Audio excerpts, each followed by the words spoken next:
Boss season 8 டே 69 இருக்கு இல்லையா, அதை தான் ரிவ்யூ பண்ண போகிறோம். ஸோ டே 69 பொறுத்த வரைக்குமே வந்துட்டு பார்த்தோம் அப்படின்னா இந்த பிக் பாஸ் ஹிஸ்ட்ரி இருக்கு இல்லையா, கிட்டத்தட்ட இந்த 8 சீசன்ஸ்லையுமே இல்லாத அளவுக்கு பார்த்தோன்னா ஒரு எபிசோட் முடிஞ்சதுக்கு அப்புறமா அவ்வளோதான் நாளைக்கு வந்து சந்திக்கிறேன் அப்படின்னு சொல்லி ஹோஸ்ட் சொன்னதுக்கு அப்புறமாவும் பார்த்தோம் அப்படின்னா கண்டஸ்டன்ட் வந்துட்டு அதை ஒத்துக்காமல் பேசின ஒரு ரீசன்னால வாய்ஸ் மூலியமாக வந்துட்டு ஒரு கிளாரிஃபிகேஷன் அப்படின்றது கொடுத்தது இந்த சீசனில் தான் நடந்திருக்கு அப்படின்னு சொல்லணும். ஸோ பொதுவாகவே வந்துட்டு பார்த்தோம் அப்படின்னா அருண் இருக்கார் இல்லையா, ஒயில்ட் கார்டுக்கு முன்னாடிலாம் வந்துட்டு பார்த்தோம் அப்படின்னா அப்படியே அண்ணன் நம்பி மாதிரி இருந்தாப்ல அப்படின்னு தான் சொல்லணும். என்ன பகவானே எல்லாரும் இப்படி பண்ணுறாளே அப்படின்ற மாதிரிலாம் இருந்தா அருண் பார்த்தோம் அப்படின்னா ஒயில்ட் கார்டு என்ட்ரிக்கு அப்புறமா ஒரு வேரியேஷன் அப்படின்றத காட்டினாரு. லாஸ்ட் 2 வீக்ஸாக வந்துட்டு பார்த்தோம் அப்படின்னா ஒரு வேரியேஷன் அப்படின்றத காட்டிக்கிட்டு இருக்காரு அப்படின்னு வந்துட்டு தான் சொல்லணும். ஸோ இந்த வேரியேஷன்ஸ் இருக்கு இல்லையா, அது வந்துட்டு பார்த்தோம் அப்படின்னா ஹவுஸ்மேட்ஸ்குள்ள இருக்கவங்ககிட்டயா இருந்தாலும் சரி, இல்லை வெளியிலேருந்து பார்க்கக்கூடியவங்களுக்கா இருந்தாலும் சரி, ஏன் வந்துட்டு இவர் தேவையில்லாமல் ஒவ்வொரு விஷயத்தையும் இப்படி பண்ணிட்டு இருக்காரு அப்படின்னு சொல்லி தோண வச்சிருக்கு அப்படின்னு தான் சொல்லணும். ஏன்னா அருணுடைய பர்ஃபார்மன்ஸ் இருக்கு இல்லையா, டே பை டே வந்துட்டு அவர் நான் பெஸ்ட்டாக பண்ணுறேன் அப்படின்ற மாதிரி பண்ணி ரொம்ப ஒஸ்ட்டாக போய்கிட்டு இருக்கு அப்படின்னு தான் சொல்லணும். ஸோ ஃபர்ஸ்ட் ஆஃப் ஆல் இந்த லேபர் ஓரியன்ட் ஸ்கில் ஓரியன்ட் அப்படின்ற பிரச்சனை இருக்கு இல்லையா, அதை ஸ்டார்ட் பண்ணி வச்சதே அருண் தான் அப்படின்னு வந்துட்டு சொல்லலாம். ஃபர்ஸ்ட் டேல வந்துட்டு அப்படிலாம் சொல்லாதீங்க, அப்படிலாம் சொல்லக்கூடாது, நான் என்ன உங்களுக்கு இந்த வீட்டில் வேலை பார்க்க வந்திருக்கேனா அப்படின்ற மாதிரி கத்திட்டு இருந்தது அருண் தான். சரி ஓகே அப்படின்னு சொல்லிட்டு அந்த பிரச்சனை எல்லாத்தையுமே பேசி ஒரு வழியாக பார்த்தோம்னா ஷார்ட் அவுட் மாதிரி பண்ணி முடிக்கிறாங்க. அடுத்த நாள் காலையில் வந்துட்டு பார்த்தோம் அப்படின்னா தீபக் இருக்கார் இல்லையா, விளையாட்டுத்தனமாக வந்துட்டு வாங்க ட்விஸ்டர் அப்படின்னு சொல்லி ஒரு விஷயத்த ஒரு பேரை சொல்லி கூப்பிடுறாரு. ஸோ அதுக்கு உடனே அருண் வந்துட்டு பார்த்தோம் அப்படின்னா நீங்கள் தான் ஸ்கில் ஓரியன்ட் டீம் ஆச்சு, பார்க்குற நீங்கள் வந்துட்டு எப்படி வரக்காப்பியை ஸ்கில்ஃபுல்லாக போடுறீங்க, 3000 ரூபாய்க்கு தான் பொருள் வச்சிருக்கீங்க, எப்படி ஸ்கில்ஃபுல்லாக பண்ணுறீங்க அப்படின்றதெல்லாம் பார்த்துறேன் அப்படின்ற மாதிரி வந்துட்டு ஒரு வேர்டு விடுறாரு. அது ஒட்டுமொத்த வீடியோமே வந்துட்டு பார்த்தோம் அப்படின்னா ஒரு மாதிரி மறுபடியும் கொலாப்ஸ் ஆகுது அப்படின்னே சொல்லலாம். மறுபடியும் அதுக்கு ஒரு கிளாரிஃபிகேஷன்ஸ் அப்படின்றது தரப்படுது. அருண் இந்த வீக் ஃபுல்லாகவே அந்த ஒரு வேர்டு இருக்கு இல்லையா, அது எப்படிங்க நீங்கள் லேபர்னு சொல்லலாம், லேபர்னா உங்களுக்கு கேவலமா அப்படின்ற மாதிரி ஒரு வேர்டை பிடிச்சி தொங்கிட்டே இருந்தாப்ல அப்படின்னு வந்துட்டு சொல்லணும். ஸோ இதுக்கு வந்துட்டு பார்த்தோம் அப்படின்னா விஜய் சேதுபதி இருக்காரு, விஜய் சேதுபதி வந்துட்டு அந்த பிரச்சனை அப்படின்றத அட்ரஸ் பண்ணுறாரு. அட்ரஸ் பண்ணி பார்த்தோம் அப்படின்னா கிட்டத்தட்ட ஒரு 1/2 மணி நேரம் 3/4 மணி நேரத்துக்கு பக்கத்தில் பார்த்தோம் அப்படின்னா அவர் சைட்லேருந்து ஒரு கிளாரிஃபிகேஷன் அப்படின்றத தராரு. எதனால் வந்துட்டு அந்த ஸ்கில் ஓரியன்ட்னு சொன்னாங்க, எதனால் லேபர் ஓரியன்ட் அப்படின்னு வந்துட்டு சொன்னாங்க அப்படின்ற மாதிரி அவருடைய பர்சனல் லைஃப்பில் அவருடைய பேச்சுலர் லைஃப்பில் அவர் பார்த்த ஸ்ட்ரகிள்ஸை வச்சும் ஒரு கிளாரிஃபிகேஷன் அப்படின்றது கொடுக்கப்படுது.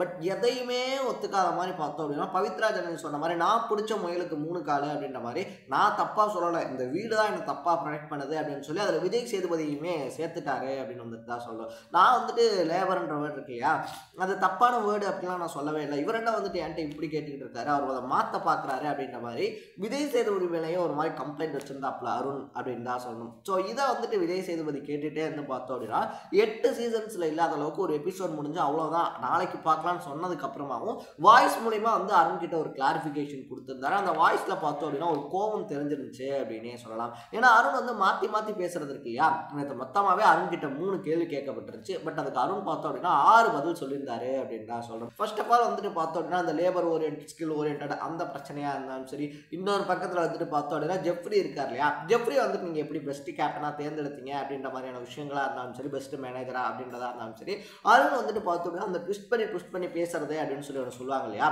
ஒரு பதிலை சொல்லிடுறது, ஒரு பதில் சொன்னதுக்கு அப்புறமா பார்த்தோம்னா தப்பாக போயிடுச்சுன்னா வேற ஏதாவது ஒரு பதிலை சொல்லி சமாளிக்கிறது அப்படின்றது அவருக்கு கைவந்த கலையாக இருக்குது. அதை தான் அவர் கேம் பிளேவாகவும் பண்ணிக்கிட்டு இருக்காப்ல அப்படின்னே சொல்லலாம். ஸோ நேற்று விஜய் சேதுபதி கிட்டையும் அதே தான் பண்ணாரு அப்படின்னே சொல்லலாம். ஸோ விஜய் சேதுபதி கேட்கும் போது ஒரு பதிலை சொல்றது, அதுக்கப்புறமா மழுப்பு ஒரு பதிலை சொல்றது அப்படின்றத பொறுத்த வரைக்குமே அருண் தேவையில்லாமல் சீன் கிரியேட் பண்ணுறாரு அப்படின்றது இருக்கு இல்லையா, அது ஹவுஸ்மேட்ஸ்க்காக இருந்தாலும் சரி, பார்க்கக்கூடிய ஆடியன்ஸ்க்காக இருந்தாலும் சரி புரிஞ்சிருக்கு. பட் அருண் அதை ஒத்துக்கலை அப்படின்னு தான் சொல்லணும். இந்த வீடு தப்பாக இருக்குது, இந்த வீட்டில் ஒரு வார்த்தை தப்பாக விடப்பட்டிருக்கு, அதை யாருமே பேச மாட்டாங்களே அப்படின்னா மறுபடியும் பேசிட்டு இருந்தாப்ல அப்படின்னு சொல்லலாம். ஸோ விஜய் சேதுபதியை பொறுத்த வரைக்குமே அருணை வச்சு செஞ்சிருக்காப்ல அப்படின்னு தான் சொல்லணும். ஸோ இதனால பார்த்தோம் அப்படின்னா இந்த வீட்டுக்குள்ள கம்பீரமாக வளர்ந்துக்கிட்டு இருந்த அருண் இருக்கார்ல, அப்பா எனக்கு இந்த கேமே போது நான் வெளியே போறேன்டா அப்படின்னு சொல்லக்கூடிய அளவுக்கு ப்ரொவோக் ஆயிருக்காரு. ஸோ அவருக்கு ஒரு விஷயம் வந்துட்டு பார்த்தோம் அப்படின்னா சொல்லும் போது ப்ரொவோக் ஆகுது, ஹர்ட் ஆகுது அப்படின்னா அதே விஷயத்தை தான் பார்த்தோம் அப்படின்ற பட்சத்தில் அவர் இன்னொருத்தருக்கு திருப்பி பண்ணுறாரு. முத்துப்பொங்கல் வந்துட்டு மவுத் பீஸ் பாபா அப்படின்னு சொல்லி பண்ணி காட்டுறது, இந்த விஷயத்தை தான் பார்த்தோம் அப்படின்னா அருண் கண்டினியூஸாக பண்ணுறாரு. ஸோ தனக்கு வந்தால் அர்த்தம் அடுத்தவங்களுக்கு வந்தால் தக்காளி சட்னி அப்படின்ற மைண்ட் செட் இருக்கு இல்லையா, அது நேற்று அருண் கிட்ட வந்து வெளிப்பட்டுருந்துச்சு அப்படின்னே சொல்லலாம். முன்னாடியா இருந்தாலும் சரி, நேற்று எபிசோட் முடிஞ்சதுக்கு அப்புறமா இருந்தாலும் சரி, விஷால் எவ்வளவோ ட்ரை பண்ணியும் அதையும் அருண் அக்செப்ட் பண்ணிக்கக்கூடிய மைண்ட் செட்டில் இல்லை. ஸோ அருணுடைய அக்செப்டன்ஸ் ரொம்ப கம்மியாக இருக்கிறது அவருக்கு ரொம்ப பெரிய பேக் ஃபயர் ஆயிருந்துச்சு நேற்று அப்படின்னு தான் சொல்லணும். ரெண்டாவது விஷயத்தை பொறுத்த வரைக்குமே ஜெஃப்ரினுடைய கேப்டன்ஷி அப்படின்னே சொல்லலாம். அதாவது அந்த நாமினேஷன் பாஸ் இருக்கு இல்லையா, அது கிடைச்ச விஷயம். ஸோ அந்த மேனேஜர்ஸில் யார் பெஸ்ட்டாக நடந்துக்கிட்டது அப்படின்னு சொல்லி கேட்கும்போது எல்லாருமே மனசாட்சிக்கு உட்பட்டு பார்த்தோம்னா நேற்று தீபக் அண்ட் மஞ்சரி அப்படின்னு வந்துட்டு சொல்லியிருந்தாங்க. பட் அதே விஷயம் வந்துட்டு பார்த்தோம்னா அந்த ஓட்டிங்கில் போகும்போது அதை மாற்றி விட்டதே வந்துட்டு அருண் அண்ட் சத்யா தான் அப்படின்னு சொல்லலாம். நம்ம இதுக்கு முன்னாடி ரிவ்யூலேயே அதை சொல்லியிருந்தோம். ஸோ யார் வந்துட்டு கரெக்டோ, ஏன்னா அருணுக்கு வந்துட்டு மஞ்சரியை சுத்தமாக ஆகவே ஆகாது. தீபக் வந்துட்டு பார்த்தோன்னா ஒரு டஃப் காம்படிட்டராக பார்க்கப்படுறாரு. ஜெஃப்ரி தானே, ஜெஃப்ரி வந்துட்டு நமக்கு டஃப்பாக இருக்க மாட்டான் அப்படின்ற மைண்ட் செட்டில் பார்த்தோம் அப்படின்னா அருண் அவருக்கு யார் யார் டஃப்பாக இருக்காங்களோ அவங்களுக்கு அந்த விஷயம் போயிடக்கூடாது அப்படின்றதுல தெளிவாக இருக்காப்ல அப்படின்னு சொல்லலாம். ஸோ நேற்று வந்துட்டு பார்த்தோம் அப்படின்னா விஜய் சேதுபதி ரொம்ப ஓப்பனாகவே நீ வந்துட்டு அந்த ஃப்ரீ பாஸ் இருக்கு இல்லையா, நாமினேஷன் ஃப்ரீ பாஸ்க்கு வந்துட்டு எலிஜிபிள்னு நினைக்கிறியா அப்படின்னு சொல்லி கேட்டப்ப ஜெஃப்ரி இல்லை நான் அப்படி நினைக்கல அப்படின்னு சொல்லியிருந்தாரு அப்படின்னு சொல்லலாம். ஸோ இந்த பாசம் பாயாசம் அப்படின்ற பேரில் வந்துட்டு பார்த்தோம் அப்படின்னா தனக்கு ஒரு விஷயம் கிடைக்கலனாலும் பரவாயில்ல, தனக்கு பிடிக்காதவங்க இருக்காங்க இல்லையா, அதனுடைய ஃபர்ஸ்ட் இன்டென்ஷனே என்ன அப்படின்னா அவருக்கு கிடைக்கல அப்படின்றது கிடையாது, மஞ்சரிக்கு எங்கே அது கிடைச்சிடுமோ அப்படின்ற இன்டென்ஷனில் பார்த்தோம் அப்படின்னா அதை கிடைக்க விடாமல் பண்ணாரு அப்படின்னு தான் சொல்லணும். இத்தனைக்கும் வந்துட்டு பார்த்தோம் அப்படின்னா மஞ்சரி இருக்காங்க இல்லையா, கடைசி வரைக்கும் வந்துட்டு நின்று பேசிட்டு இருந்தாங்க. இந்த மாதிரி எனக்கு வந்துட்டு அந்த நாமினேஷன் ஃப்ரீ பாஸ் அப்படின்றது வந்துட்டு வேணும், ஏன்னா நான் அதுக்காக உழைச்சிருக்கேன், அதுக்கான வேலை பார்த்துருக்கேன் அப்படின்னு சொல்லிட்டு. ஸோ நாமினேஷன் ஃப்ரீ வேலை பார்த்தவங்களுக்கு தான் போய் சேரணும் அப்படின்றது இருக்கு இல்லையா, ஏன்னா ஒவ்வொருத்தருமே அந்த நாமினேஷன் ஃப்ரீக்காக தான் அந்த டாஸ்க் அப்படின்றத வந்துட்டு ஃபுல் ஃப்ளெஜ்டாக வந்துட்டு விளையாடுறாங்க. ஸோ அப்படி விளையாடுறவங்களுக்கு தான் அந்த பாஸ் போகணும் அப்படின்னு சொல்லிட்டு நேற்று கிளியராக புரிய வைக்கப்பட்டிருக்கு. ஸோ இனி வரக்கூடிய அப்கமிங் வீக்ஸ் இருக்கு இல்லையா, அதில் நடக்கக்கூடிய டாஸ்க்லையாவது விளையாண்டவங்களுக்கு இந்த நாமினேஷன் ஃப்ரீ இருக்கு இல்லையா அது போய் சேருதா, இல்லை மறுபடியும் இவங்க விஜய் சேதுபதி சொல்றதுல ஆமாம் சார் கரெக்டு சார் அப்படின்னு சொல்லி கேட்டுட்டு மறுபடியும் இவங்க அந்த உழப்பு கேம் அப்படின்றத விளையாட போறாங்களா அப்படின்றது தெரியல. பட் நம்ம அதை பொறுத்து இருந்தா பார்க்கணும். ஸோ ஃபைனலி பார்த்தோம் அப்படின்னா இந்த விஷயம் பேசப்பட்டிருக்கு அப்படின்னே சொல்லலாம். ஸோ கையோட அந்த நாமினேஷன் ஃப்ரீ இருக்கு இல்லையா, அந்த ஜெஃப்ரி கிட்ட இருந்து பிடிங்கி மஞ்சரி இல்லைன்னா தீபக் இவங்க 2 பேர்ல யாருக்காவது கொடுத்துருந்தாங்க அப்படின்னா அந்த விஷயம் ரொம்ப ஃபுல்ஃபில்லாக இருந்திருக்கும். பட் அதை பண்ணாமல் விட்டது அப்படின்றது கொஞ்சம் ஏமாற்றம் தான். மேபி இன்னைக்கு எபிசோட் இருக்கு இல்லையா அதில் நடக்கிறதுக்கான வாய்ப்புகள் அதிகம் அப்படின்னு தான் சொல்லலாம். மூணாவது விஷயத்தை பொறுத்த வரைக்குமே வந்துட்டு சத்யாவுடைய எவிக்ஷன் அப்படின்னே சொல்லலாம். சத்யாவை பொறுத்த வரைக்குமே முத்துக்குமரன் சொன்ன மாதிரியும் நம்மளுடைய பார்வையில் இருந்துமே சத்யா இந்த வீட்டுக்கு சுத்தமாக செட் ஆகாத ஒரு ஆள் அப்படின்னு தான் சொல்லணும். ஏன்னா இந்த வீட்டில் ஒன்றாவே சிரிச்சுக்கிட்டு இருக்கணும், திடீர்னு வந்துட்டு பார்த்தோம் அப்படின்னா ஏதாவது ஒரு குறை சொன்னால் அவங்களே திருப்பியும் குத்துறோம், லைக் ஜெஃப்ரி மாதிரி அப்படின்னே சொல்லலாம். கோவா கேங் அப்படின்னு சொல்லி இருந்துட்டு கோவா கேங் மேலே ஒரு பிரச்சனை, கோவா கேங்னால கேம் கெடுது அப்படின்னோடனே கோவா கேங்கில் இருக்கக்கூடிய மெம்பர்ஸே வந்துட்டு நாமினேட் பண்ணியிருந்தாப்ல எவிக்ஷனுக்கு.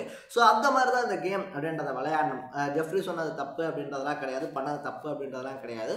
நம்ம முன்னேறி போனோம் அப்படின்னா யாராவது ஒருத்தரை குத்துனா தான் முன்னேறி போக முடியும் அப்படின்ற பட்சத்தில் அது நம்ம டீம்மேட்டாக இருந்தாலும் சரி, ரூம்மேட்டாக இருந்தாலும் சரி, கேம்மேட்டாக இருந்தாலும் சரி, யாராக இருந்தாலும் குத்துனா தான் இந்த கேமில் முன்னாடி போக முடியும் அப்படின்றதா அந்த கேமினுடைய ஸ்ட்ராட்டஜியே அப்படின்னே சொல்லலாம். அதனால இந்த கேமுக்கு துளியும் செட் ஆகாத சத்யா இருக்கார் இல்லையா, அவர் வெளியாகி போயிருக்காரு அப்படின்னே சொல்லலாம். ஸோ இந்த 10 வாரத்தில் சத்யா எப்படி உள்ள இருந்தாரு அப்படின்ற அந்த கொஸ்டின் இருக்கு இல்லையா, அது எனக்குமே பர்சனலாக இருக்கு அப்படின்னே சொல்லலாம். ஏன்னா அந்த அளவுக்கு பர்ஃபார்மன்ஸ் அப்படின்றத சத்யா எதுவும் பண்ணலை. ஸோ இப்போ இந்த வாரத்தில் சத்யா வெளியே போனது அவருக்காக இருந்தாலும் சரி, கேமுக்காக இருந்தாலும் சரி ரொம்ப நல்லது அப்படின்னு சொல்லி தான் எனக்கு தோணுது அப்படின்னு சொல்லலாம். ஸோ நீங்கள் அருணினுடைய இந்த விஷயத்தை பற்றியும் அருண் பர்ஃபார்மன்ஸஸ் இருக்கு இல்லையா அதை பற்றியும் என்ன நினைக்கிறீங்க அப்படின்றத கமெண்ட்ல போட்டு நானும் விஜய் சேதுபதி கேட்ட அதே கொஸ்டினை தான் அவங்க முன்னாடி வைக்கிறேன். அருண் இந்த விஷயங்களெல்லாம் ஏன் பண்றாருன்னு சொல்லி நீங்க நினைக்கிறீங்க அப்படின்றதையும் கமெண்ட்ல போட்டு இதே மாதிரி 100 டேஸ்க்கான அப்டேட்ஸ் அண்ட் ரிவ்யூஸை தொடர்ந்து பார்க்கணும் அப்படின்னு ஆசைப்பட்டீங்கன்னா மறக்காம சேனலை சப்ஸ்கிரைப் பண்ணிக்கோங்க. நாளைக்கு இதே மாதிரி இன்னொரு இன்ட்ரெஸ்டிங்கான வீடியோட சந்திக்கலாம். Tata, bye by.